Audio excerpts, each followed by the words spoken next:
Music, music promotion, artist promotion, all that today with Dave Beardsley on The Bernie Hayes Show.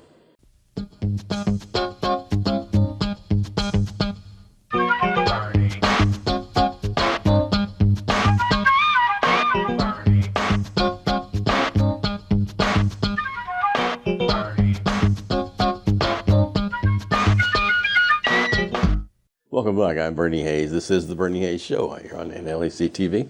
And my guest is Dave Beardsley, longtime friend. Dave, welcome. Thanks. Happy to be here. We mentioned music promotion, artist promotion. Tell us what you do and tell us who you represent. Well, I'm retired, so I have all this time on my hands now to fill, and I've always been doing it, but I run stlblues.net, and it's a music promotion, music calendar-driven website. So I'm always promoting local shows, local talent, incoming talent, working with as many artists as I can. Dave, you and I go back many, many years. In fact, people don't realize this, but you were the inspiration for the National Blues Museum. You know, we talked about it years before it came to fruition, long before it came.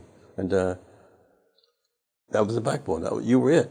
Well, it's funny how things just develop in your life organically. Yeah. My background certainly didn't train me for being in the museum world at all, or in the music world. I came from a firefighter paramedic career, and I came in sideways very much with the 1993 Downtown Blues Festival. Right. It's an interesting story in itself, but it just led me to the early days of our music scene here, and I ended up booking and building websites for bands and venues. The web was still kind of new, so I kind of integrated in that way, and I just kind of led to promotion and booking. Some of the artists you're promoting right now, could you name some of them? Oh my gosh, yes. Lady J, the Kingdom Brothers, the Soulard Blues Band, Jeff Chapman, Brother Jefferson, the Kingdom Brothers. I work with as many as I can. And what do you do for them? Well, I run a website that pulls in, I try to create interest in booking, and when booking opportunities come in, I make it happen. Mm-hmm. So what's the name of the website? stlblues.net. So if anyone watching us right now who wants to become an artist or is an artist and wants representation, would they contact you? Yes, they can reach out to me, or they can just go onto the website and join the calendar for free and start pushing their music out to the people. What is the calendar? What is it? It's a music calendar. So you can. Website. It's stlblues.net. You just go there and create an account. It's free to do it and post your shows. Promote your own music. I understand you just returned from Florida. Yes, had a dream vacation to the Key West, down to the Florida Keys. Had a great time. Made me realize we have a great music city once again. Tell us about that. About St. Louis being a music city. St. Louis. I mean, as you well know, the roots of live music go back in the city to the mid-1800s. Ragtime was the music of the time here. We were the music capital for ragtime. Right. Live music, urban music, coming off the riverboats, down on the levee, downtown. And the music changed from ragtime to blues about the 1920s. All those pianos started playing blues. How did you research this, Dave? I lifted the lid. When I was introduced to blues music, I grew up on classic rock here in St. Louis, like Casey, a lot of people did here in St. Louis. Yeah.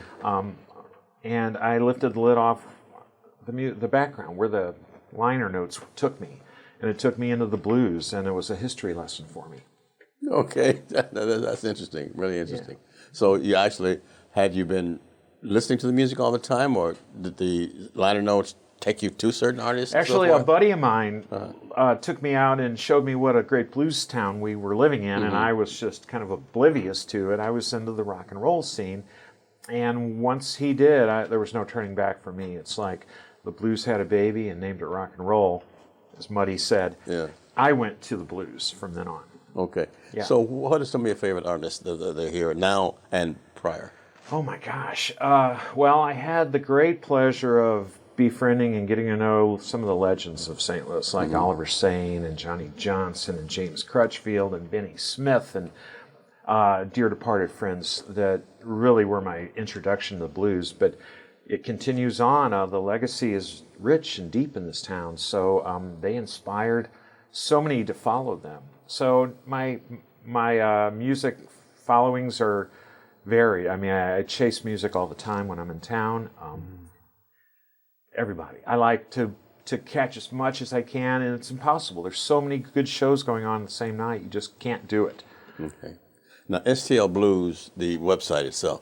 Now, if one want to go there, you said, and register on the calendar. How would they do that, and why would they do that?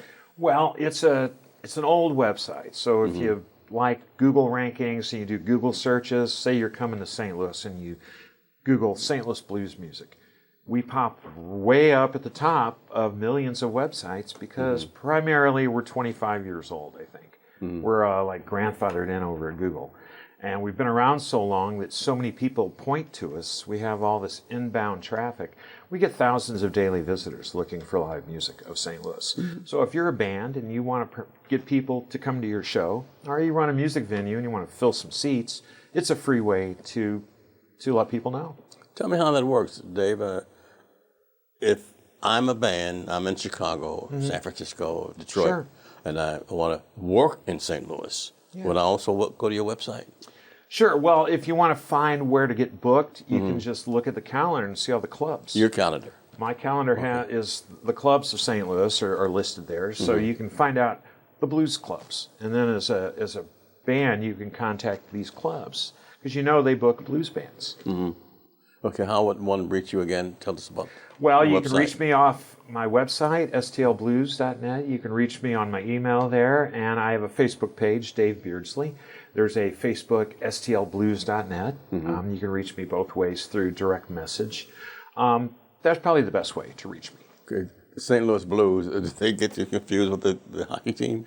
Well, not as much anymore. When I first started the website, I would tell people about it, and they would often say, I love that hockey team. And I'd have to kind of steer them back to the music. But it's interesting that the hockey team is named after the blues music. Yeah. Specifically, W.C. Handy's classic St. Louis Blues. Right, the blue note on the...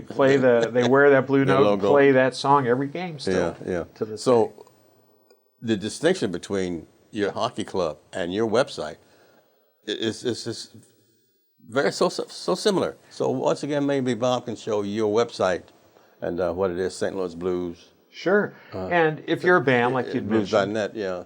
you can click on Promote Your Music, and it shows you how to do it. You can St. Louis Blues.net, and then that's the different. I think the hockey team's .com, right? .com. Yeah. Okay. Yeah. So So we get a lot of traffic that's looking for hockey probably, and they stop and they learn about the music. well, what can you do for a young artist, up and coming artist? Well, I'm not as active in artist representation as I would. I would steer them to the best venues. I have contacts throughout town. I would help establish contacts, and then I'd help promote their music best I can.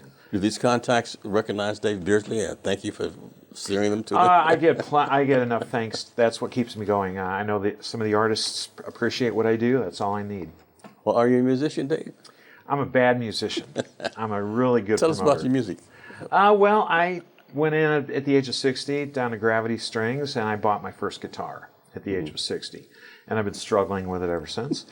But I'm much more a fan than I am a musician. Okay. So I'm trying to find out how this rooted into your soul, how the blues got into Dave Beardsley.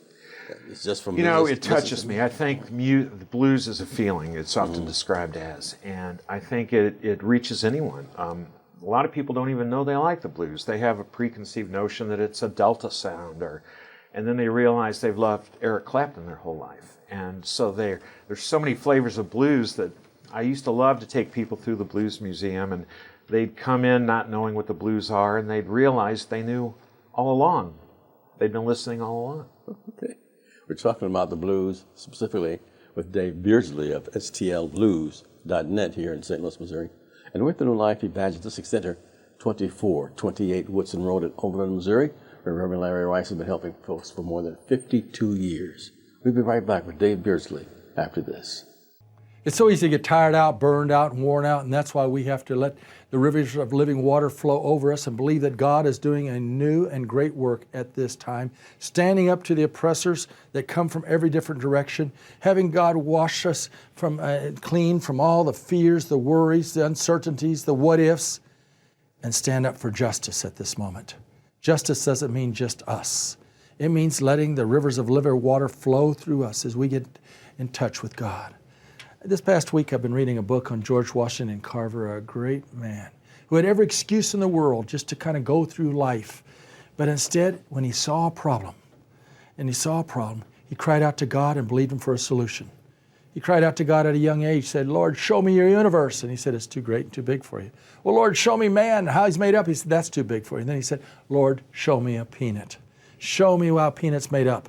And what did He do? God used that man to turn the South upside down as He came up with all these different usages for the peanut.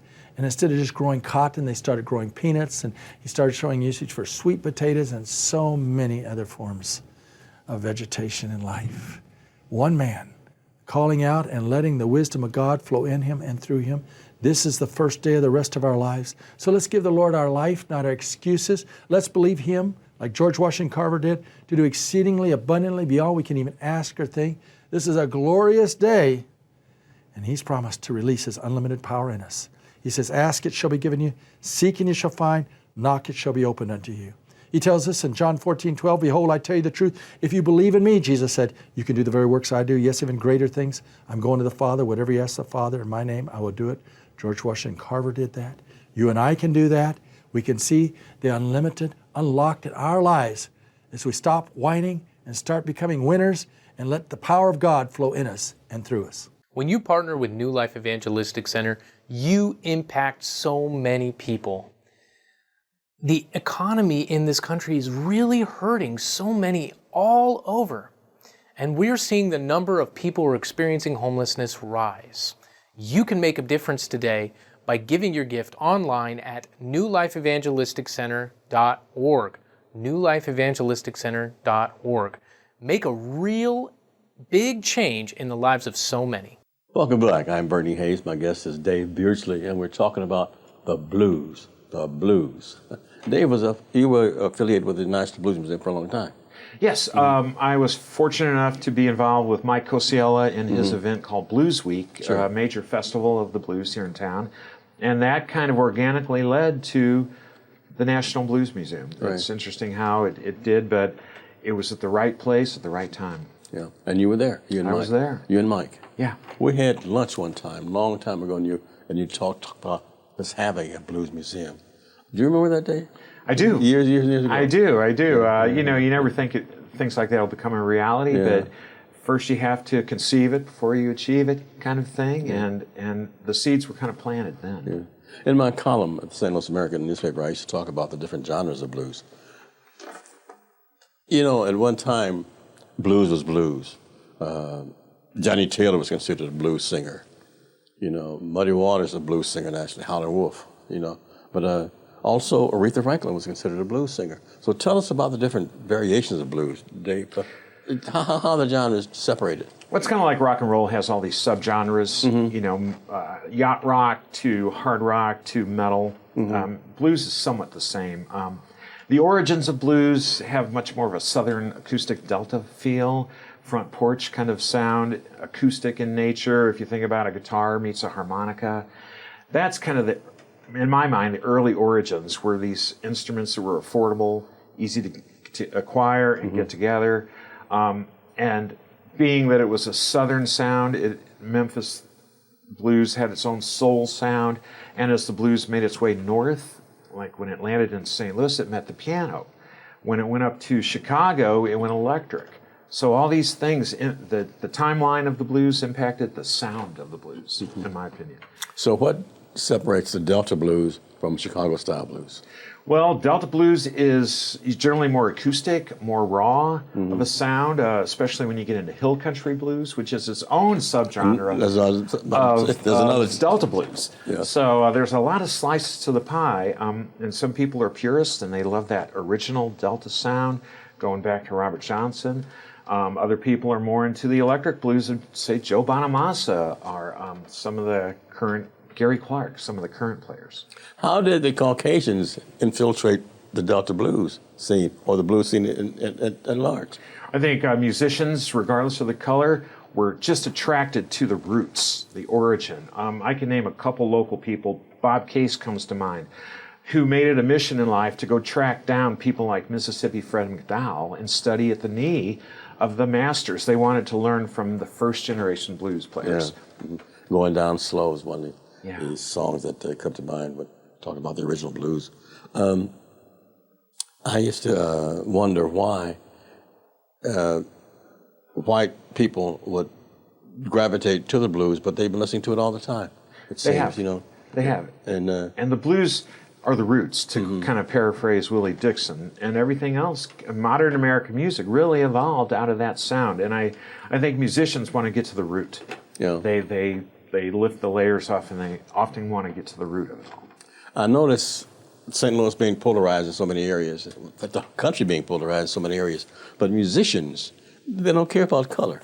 No. You usually, even when St. Louis is hardly really segregated, I mean, deep segregated, the white musicians and blues musicians all got together. That's what I think regardless. I love, again, about the music is it unites people, regardless of culture or race. Blues Week used to amaze me when I'd look out at the crowd and I'd see 30,000 people, but it was so diverse of a crowd. It's because Bobby Rush will unite people. People like that will pull a crowd, and it just unite. Music is a connection for people. Any big events coming to St. Louis? Oh gosh, there's always big events. I'm a fan anymore. I like living room size concerts. Stadium concerts are in my past. But if you like bigger shows, Tedeschi Trucks are coming to the Fox. You know, Jeremiah Johnson's playing a club here in Red Flag with Jimmy Hall. There's just a lot of great shows. There's never an end. The problem in St. Louis is there's so many shows and so little time. And they can find that on your website? Yes. So once again, what is that website? It's stlblues.net. STL Blues. That's so fast, Dave. stlblues.net. Okay. Now, how was your transition from rock to blues? I mean, tell us a long story about it. Yeah, well, I mean, I grew up as a kid. I loved classic rock, and when I learned, define what is classic rock. oh gosh, well, when I was 15, I bought my first Foghat album. I go back way back to the 70s. I owned the Who, Quadrophenia. I was and I learned about British rock. And then I learned that British rock was influenced by American blues, and it just kind of blew my mind. It made me dive deeper into the history and why. Rolling Stones. Why did they influence the Stones and the Beatles and just so many British bands? So how did you transition? Well, I was a paramedic here in St. Louis with the fire department, and in 1993 I was called by the Blues Festival, the old Blues Heritage Festival. John May called me and said, the Great Flood took away the Red Cross, so we can't hold our festival. We have to have a first aid team all weekend. Can you help us out? And I said, sure. And I somehow pulled together a team of nurses, doctors, paramedics, and we manned the tent all weekend. I met so many people. It just sparked my interest in the community, the music community we had. That's great. So you were indoctrinated, more or less. Right. I came in sideways, as they said. And they just blew my mind, the wealth of talent we had. I just was just behind the veil for me, and it just had to be lifted. Okay. How was that feeling? I'm trying to get into your soul now. It was rich. It made me realize what a wonderful music city I came from and I lived in. And the blues, the roots of the blues are as deep here as they are in the Delta. A great book to read, I recommend, is Kevin Belford's The Devil at the Confluence. And it shows how the blues is like groundwater. As it bubbled up in the Delta, it was coming up in St. Louis as well. On the riverfront, a lot of our music scene influenced the blues in general. Yeah, Belford's book is a really good book. I really enjoyed reading it. He gave me a copy of it. It reminds me of W.C. Handy. He says he had no idea what the blues was until he saw these people down in the Delta and listened to the music, and that's why he came in. Right. The rest is history. Sure. And when Handy landed in St. Louis in 1893, he was influenced by the scene here, the ragtime scene. And his first classic hit, St. Louis Blues, as you know, wasn't a blues song at the time. It was a ragtime composition that became a blues song. As was Memphis Blues. Yes. Yeah. So now there's not only a street name, but a big statue, and he's considered the father of the blues. Oh, sure. W.C. Handy. Incidentally, he went to Alabama A&M, which is an HBCU. Oh, did he? Yes, he did. Great to know. Yeah, Huntsville, Alabama, W.C. Handy. So, Dave, I just want to get to know more about the STL Blues .net scene. So, if once again, I want to repeat, if there's a person viewing us right now and want to become an artist, wants to become an artist, how would they get in touch with you? Well, you can hit me off my website, off my Facebook, or by my email there. And you can just go ahead and join. If you're currently out gigging and you want to promote your band, just join the calendar. Click on Promote Our Music, and that's all you have to do. Is there a cost to this? No cost. No cost. No cost at all. It's free. I don't want to charge a dime for musicians. Mm-hmm. Early in this business, I did a booking service. I charged a commission. But since COVID, I don't charge anything to anybody. Okay, so it's all free through Dave It's all free. Beardsley. It's my way of giving back to this music I love. Wonderful. Okay. Dave Beardsley is my guest, and we'll be back to talk more about the blues here in St. Louis, Missouri. But in the meantime, I would like for you to know that Reverend Larry Rice has been at the New Life Evangelistic Center for more than 52 years. We need your help and support. And you can do that with a tax donation, tax-free donation to the New Life Evangelistic Center. That's Post Office Box 473, St. Louis, Missouri, 63166. Back with Dave Beardsley after this. God loves a cheerful giver. Even though things are really tough right now, you can make a difference in the lives of so many. New Life has been doing this work for 50 years, and we have seen God's gracious goodness through people like you who have participated in this work. There are so many people who are suffering. More people are becoming homeless for the first time with the rising costs of inflation and food and housing and so many other commodities. We need help. You can make a difference today in the lives of so many by giving your tax-deductible gift to P.O. Box 473, St. Louis, Missouri. Or go to newlifeevangelisticcenter.org or call to get involved in this incredible work.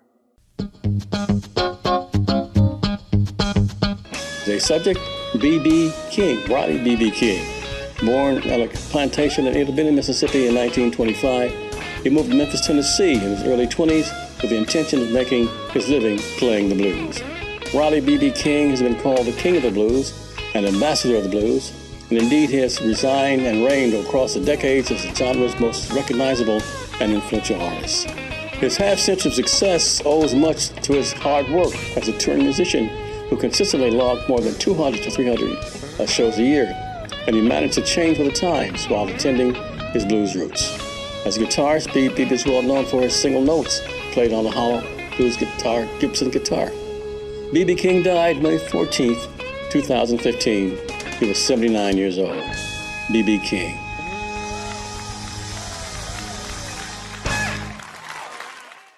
The Burning Hayes program is produced at NLEC TV right here at 2428 Woodson Road in Overland, Missouri.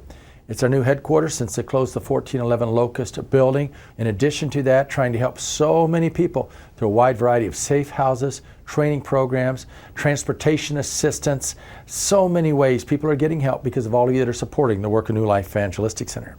It's New Life Evangelistic Center, P.O. Box 473, St. Louis, Missouri. That's 63166. You can give online at nlecstl.org. Now I'm really asking all of you to join us in praying. The needs are so phenomenal at this particular time. So many hurting and homeless people are contacting us daily, but we're able to help them because of each one of you that are praying, caring, and sharing at this time. Tell your families and friends about NLEC TV and get directly involved yourself. Welcome back. My guest is Dave Beardsley. He runs a website called stlblues.net, stlblues.net, and he's also on Facebook, right, Dave? Oh, sure. Mm-hmm. I mean, I have a Facebook page under my name and then under stlblues.net as well. Okay, for those who are joining us late, what is stlblues.net? It's a music promotional site, basically. Mm-hmm. It runs around the live music calendar that gets thousands of daily visits. It's just a way for bands and venues to promote their music free. here in St. Louis. Do they pay you? The venues pay you? To No, do I this? don't charge anything to anybody. I don't want to profit off this at all. I only want to support the live music. So this is a service that you're providing because you love the genre. Yes, I mean, it costs me probably $500 out of pocket a year to do this, but I'm glad to do it. I mean, and I don't want to profit, I want to support. Okay. The blues legends of St. Louis, Henry Townsend, Oliver Sane, Willie Smith, as you mentioned. Who are some of the others that you met? Chuck Berry. Tell us some of the people that you've run across. Well, you've named a lot of them. It was a huge honor to go meet Henry Townsend, but probably what was more fun for me was I used to throw a backyard blues and brews barbecue every year, and one year Henry and Alonzo showed up. Alonzo, his son. Yes, Who's Alonzo now promoting. who's now a major promoter in St. Yeah. Louis. Yeah. At the time was 8 years old, Yeah. but he showed up with Dad, and it blew my mind. It was like, okay, this Henry Townsend showed up, success. That's beautiful. Yeah, it was fun. That's great.